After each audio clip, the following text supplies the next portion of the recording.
Cette PPL a pour but de mieux protéger les enfants.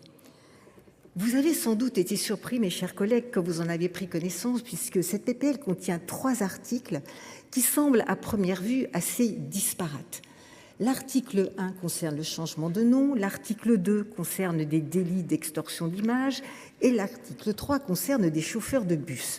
Tout ça peut donc paraître assez brouillon, mais en fait le point commun de ces 3 articles, c'est l'inscription au FIJES. Le FIJES est un outil qui marche extrêmement bien, un outil qui ne peut être utilisé que par les administrations, la police ou la gendarmerie et dans un cadre très légal, très encadré. Et c'est absolument normal parce que vous imaginez les dérives si tout le monde pouvait aller consulter le FIJES. Bien sûr que non. Donc l'inscription au FIJES est un sujet très sérieux puisque la personne concernée, elle doit aller pointer régulièrement dans sa commune de résidence. Elle peut être inscrite jusqu'à 30 ans. Cela fait partie de la condamnation de l'individu. L'article 1er a donc trait au changement de nom. Quand nous avions rapporté la loi Vignal sur le changement de nom, nous avions été alertés par le fait que finalement ce soit devenu très simple de changer de nom. Alors ça se comprend dans certains cas, mais en particulier nous avions pensé qu'il pouvait y avoir des dérives à ce non-contrôle. Et en fait, c'est ce qui s'est passé pour le cas de Francis Évrard, un pédocriminel récidiviste, donc inscrit au FIJES, mais qui a changé de nom en prison. Ce qui veut dire que Francis Évrard n'était plus inscrit au FIJES sous son nouveau nom, bien évidemment. Donc nous avons réfléchi à corriger cet état de fait qui semblait tout à fait évident.